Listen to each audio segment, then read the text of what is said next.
Hello and welcome to Ways Women Lead, the podcast where remarkable female leaders share their personal journeys and offer valuable guidance on advancing your career as a woman in leadership.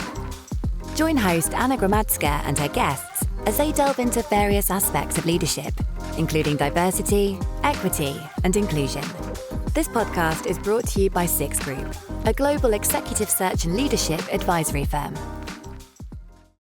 Hi, welcome to Ways Women Lead. My name is Anna Gromadzka and I am your host. And today I have a pleasure of having a repeat guest, Laurence Noël.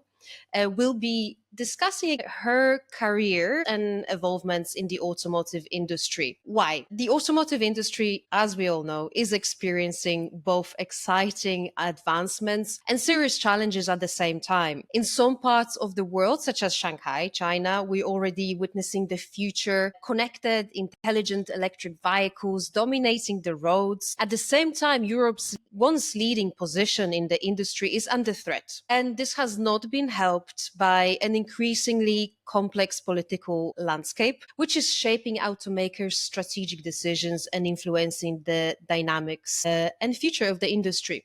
Laurence Noël, who has joined me today, is an executive vice president, head of automotive at Capgemini. She's also a board member at Bcomp and Economic, two companies that are pioneering sustainable and circular economy solutions in mobility. She brings over 25 years of experience in the automotive industry, spanning roles such as R&D, strategic planning, business development, and business leadership, previously at companies such as PSA Group, Stellantis, and now Capgemini. Laurence, it is a pleasure to have you here again. Welcome to Ways Women Lead. Thank you, Anna, and very pleased to see you again. So let's dive into the discussion. Some changes for you recently. You've transitioned from your long-standing career with Stellantis, previously PSA Group, to your current role at Capgemini. What are your primary areas of focus now, and how does your prior experience help you tackle today's industry challenges in your current role? First, as head of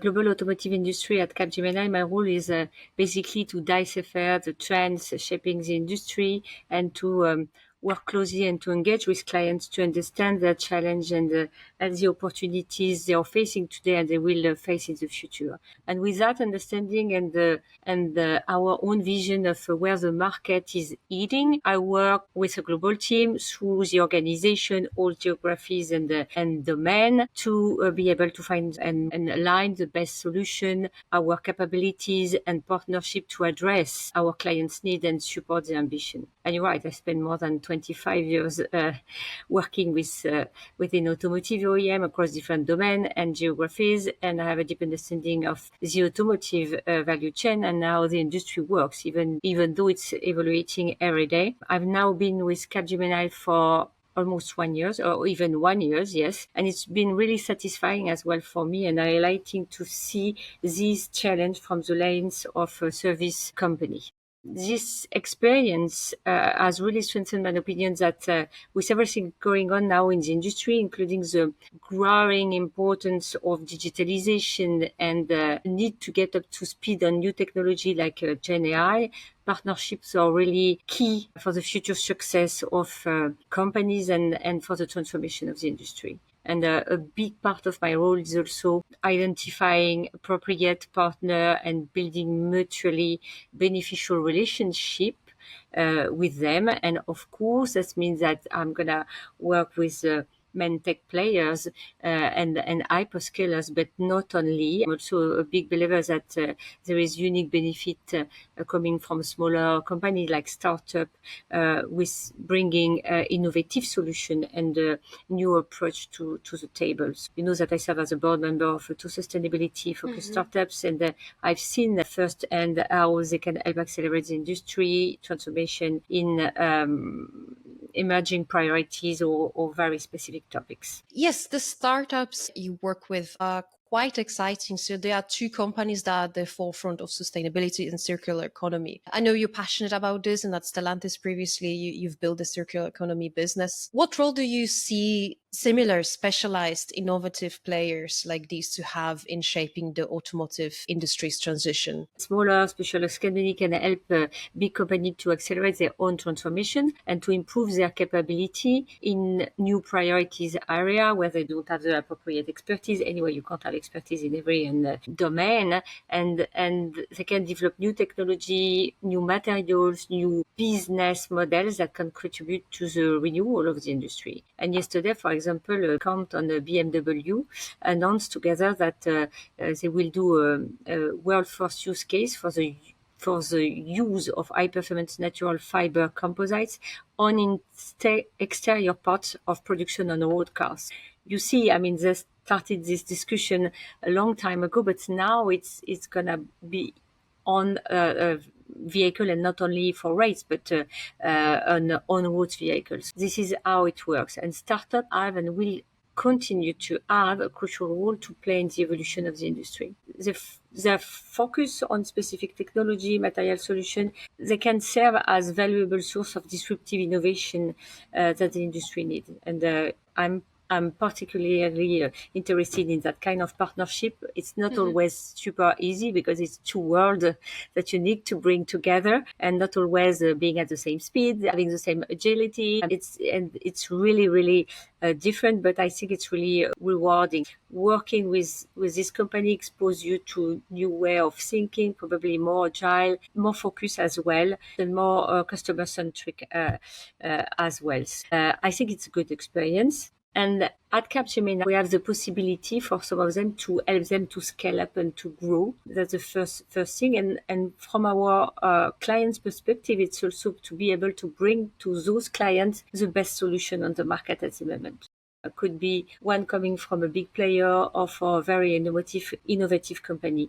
And our play is also to bring those two worlds together. I mean, to be able to implement those solutions coming from a smaller company in the big system of a big OEM or a big tier one. I saw the announcement of congratulations to everyone there. I can imagine it's a big milestone for the business. Very satisfying, yes. Yeah, it's interesting just finding out how to work together. The big structured process-driven businesses and small, fast, agile startups, you have to continuously find ways of how to bring the best of both worlds and help the industry move forward. Exactly, and the automotive is a whole ecosystem. So, and if you want to be innovative and disruptive in your innovation, it's complicated when you're in a big company. So you really need to rely on a startup. I think that what the biggest company, and not only in the automotive world basically, but they learned those last past years is how they can get the best of collaboration with innovative company. And I mean, this example is showing how we can really bring to life that kind of concept and collaboration.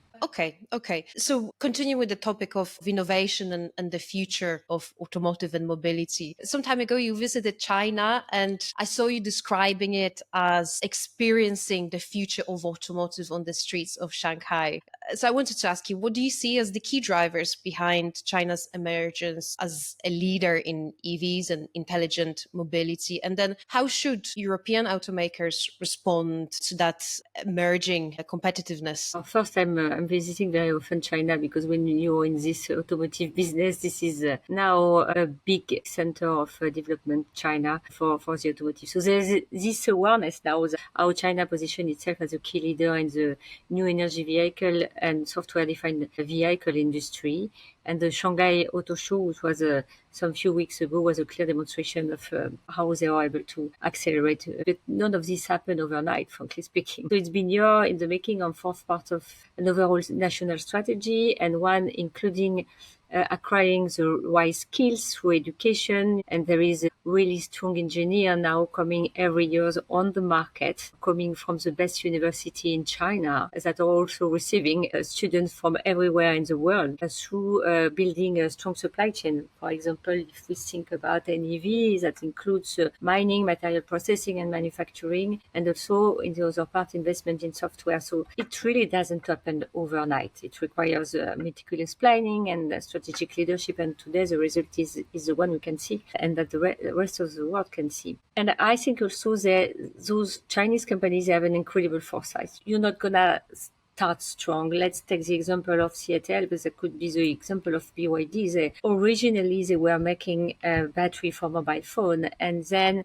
they say, okay, the future of mobility, and there was this push also coming from the government is with electric vehicles. So let's start doing battery for electric vehicle. And now CATL, they are moving to proposing a global vehicle platform for anybody to build his car on it as electric car. So, they are able to change, in fact, their business model, to improve it and to go where the market is. That's probably one of the biggest strengths. And they not only, just invest in electric mobility because that was the easiest things to do, because by the way, they have the complete panel of solution when it comes to new energy vehicle, but they really use this opportunity to rethink the car from the chassis up to doing this around the needs of the customer. I mean, it's really a customer-centric approach. Chinese customers, they are really, really demanding. They are tech-savvy people. They are young.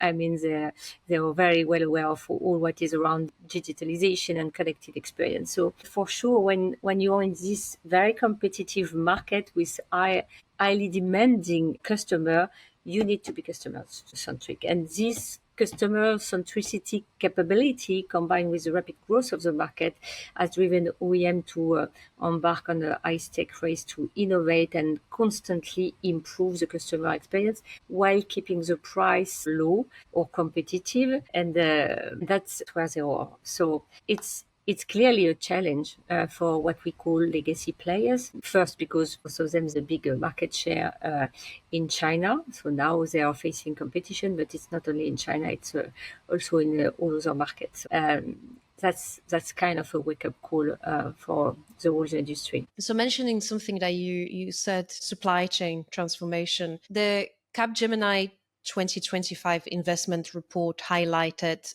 supply chain transformation as top priority in terms of investment, with 63% of business leaders increasing investment in supply chain transformation. So you mentioned the integrated supply chain, for example, across the Chinese companies like BYD's. That's one change in how supply chain can be transformed. What approaches are you seeing to be invested in terms of supply chain? Is that the only way to be competitive, that integrated supply chain? No, I'm not sure it is. I mean, that's a choice that some company did. BYD did. It's probably the only company completely verticalized. Tesla is very on a lesser extent, but that's one of the solutions, because for sure you're going to face less disruption as you're able to master everything. Could be an advantage, but it requires also a huge level of resources if you want to do so. And then it brings its own risk. So I won't say that's the solution, but it's clear that after years of disruption and the industry transitioning to electric power software-driven mobility, the supply chain has grown in strategic importance for every automotive player. And it's particularly true when you consider the increased competition in the industry and then the evolving nature of the threats of the supply chain. For example, we are now dealing with geopolitical instability, the tariff war, but also actual armed conflicts now in many regions, and the frequency also on the variety of climate or extreme weather-related incidents continues. I mean, it's become the new norm somehow, this disruption. So there is a clear need to de-risk. Verticalization could be one way to do it, but it's not the only way. And how you can do that? First, you need to be able to master and to manage your risk in a better way. So to identify, monitor, and manage and minimize risk. And there is some new tools like GenAI that can help you to do that and to support your control when it comes to supply chain, and also your ability to react and to mitigate those risks. And secondly, we are seeing also a tendency toward localization, which is to say bringing supply chain and manufacturing operation closer to where you're going to sell the product. And we've seen as part of this research that more than 2/3 of automotive executives said they have a comprehensive strategy in place for this in the process of developing one. So everybody is looking at it, and relocation of the key aspect of the supply chain has significant capex implication but opportunities to get back the control and sovereignty over the supply chain is also very important. And it will company to improve their continuity and improve their ability also to meet the customer demand. It's interesting play. I think that everybody is working on it. There is no one solution. There is no one size fits for all. And there's new tools that can really help you to be more agile in your supply chain and get a lot of transparency over it. Where are companies thinking to relocate production? If not China, then where? If closer, if French shoring, for example, are the key kind of winners or locations where companies are thinking of? There is no kind of winner. You know that I run the operation for Stellantis for PSA at that time in Southeast Asia. So there is no winner.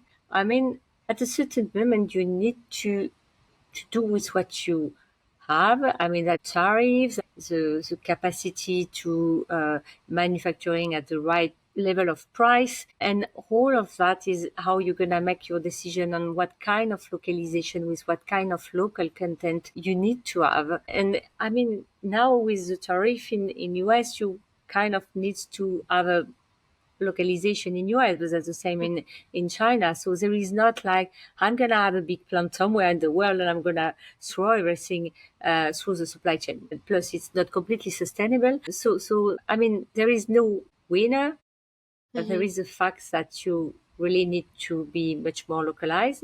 And it's not only due to the supply chain, but it's also due to the fact that there is different regulations. So you need to adapt your product to regulations. So there is slight difference for the same product in different regions as well.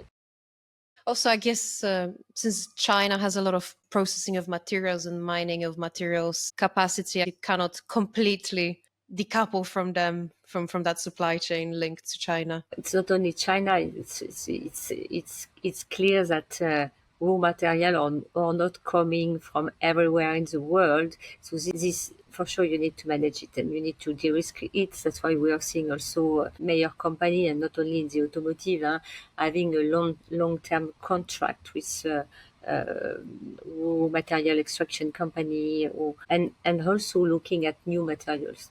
We were talking about Bitcoin, but that could be other fields. Yes, there is a need also to look at new material, maybe more sustainable, but also to regain some sovereignty over your supply chain and de-risk it. Okay. Do you think China is shaping where the automotive industry is going because they became EV leader? Does this shape where all the organizations are investing, that it's electric versus, let's say, hydrogen?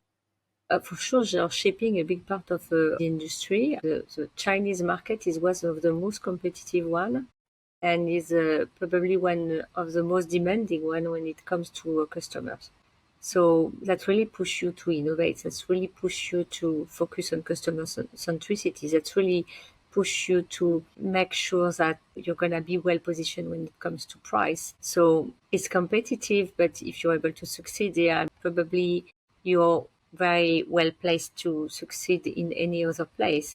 It's also an opportunity, isn't it? Yes, it's an opportunity, and we need to be humble everywhere in the world to see what's happening there and to learn from it.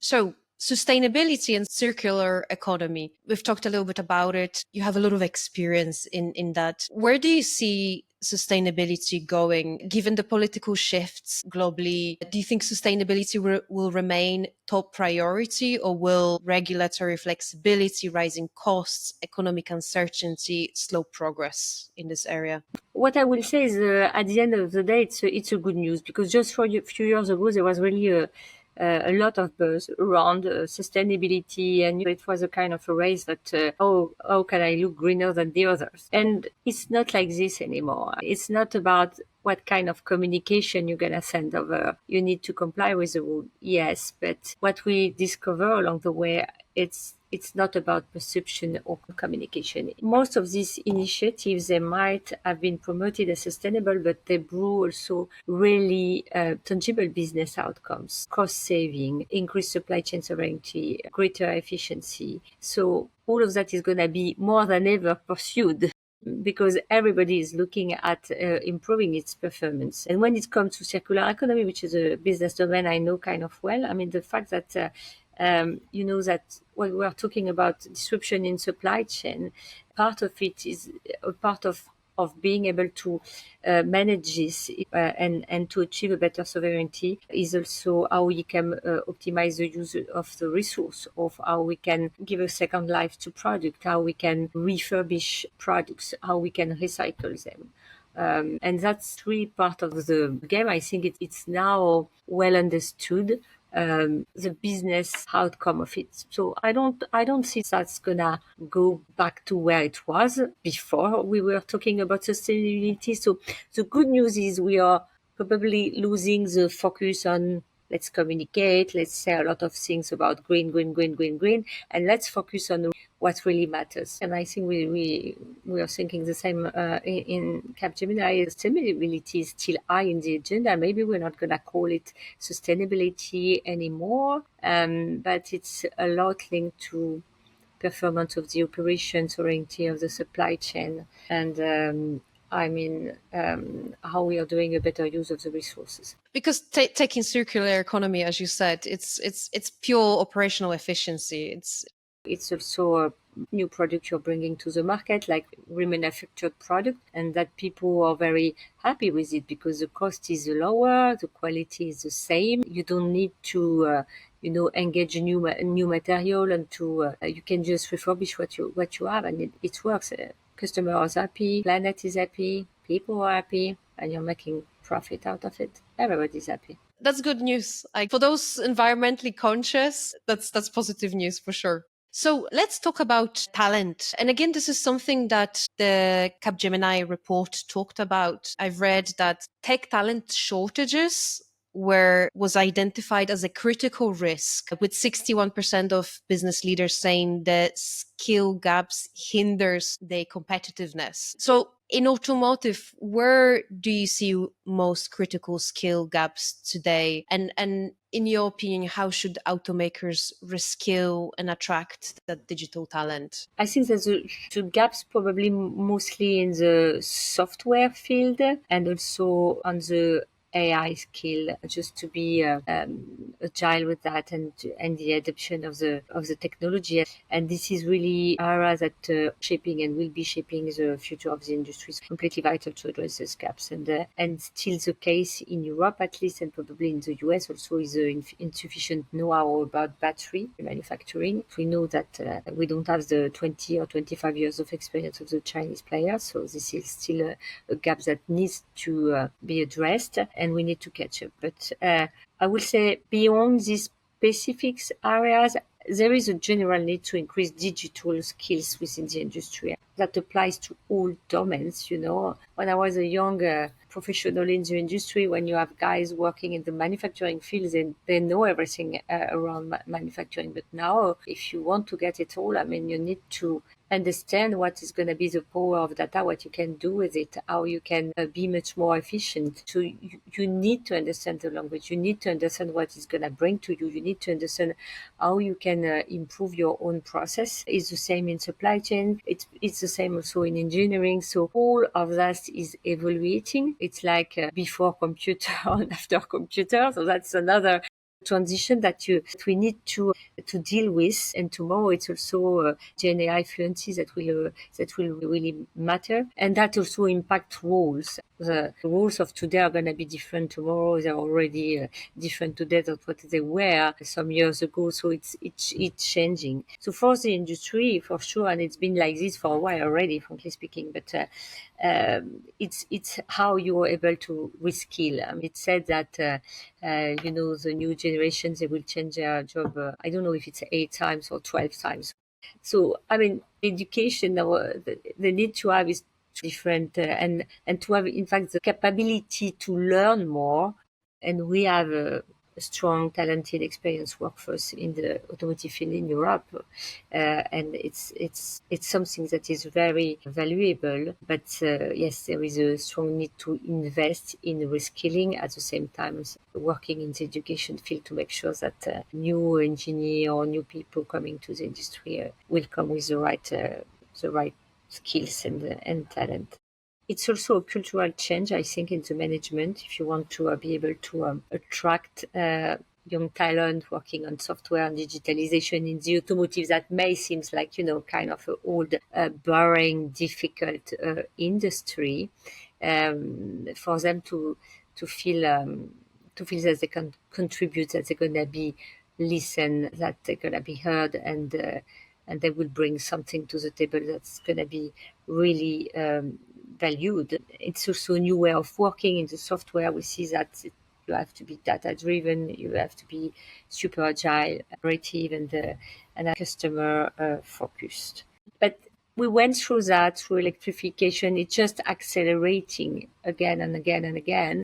So part of your business is really to be able to understand how you're gonna upskill, reskill your workforce. You need really agile learning and development practices. It's not only about progressing through roles of increased responsibility, but it's really about gaining new technical skills all the time. Exactly. You can always learn. So you need to be humble enough to understand that you're going to learn. So you learn from the new company. I was quoting the startups before. You're going to learn from new people. I mean, young people, younger than you are. And this is the way it works. And you're going to learn from other countries. We were talking about Asia just before. So yes, you need to have this humility and willingness to learn continuously. And it's also cultural agility, isn't it? Because as you said, different organizational cultures, different country cultures, you cannot stick to your old ways of communications or working. Exactly. I mean, that is not only to reskill and upskill your workforce, it's also to adapt your organization to this change because it's new way of working as well.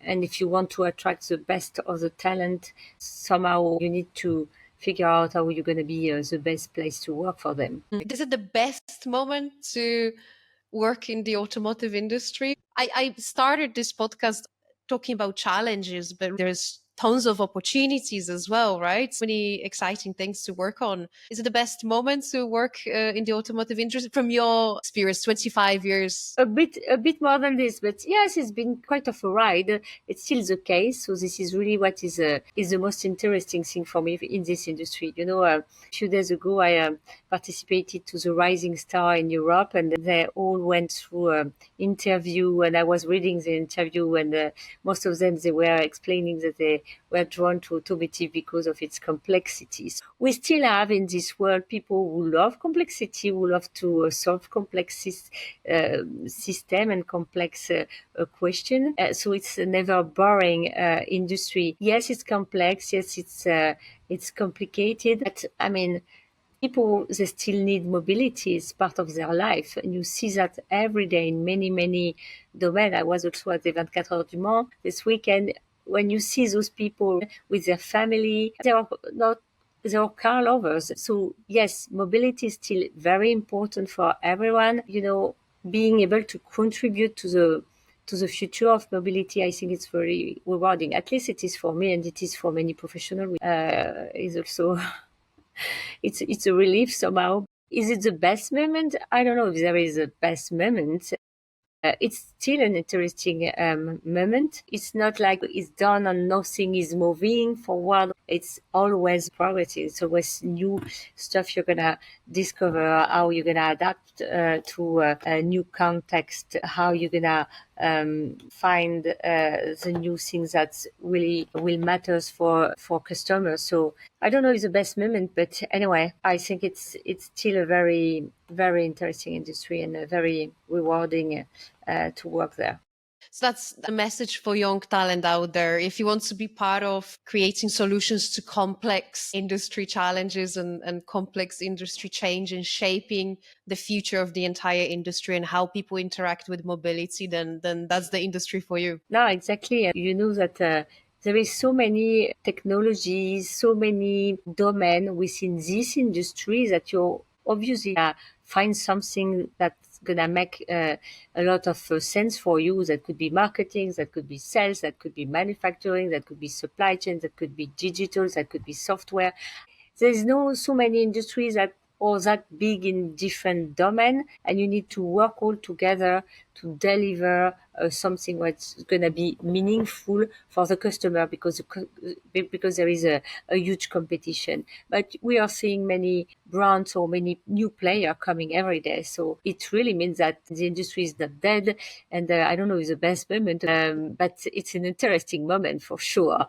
And I love witnessing that, being here with our client to support their ambition and to support them also in their challenges. Fascinating. Ending with that, in your view, if we look 5 years ahead, what do you think will define success for European automakers?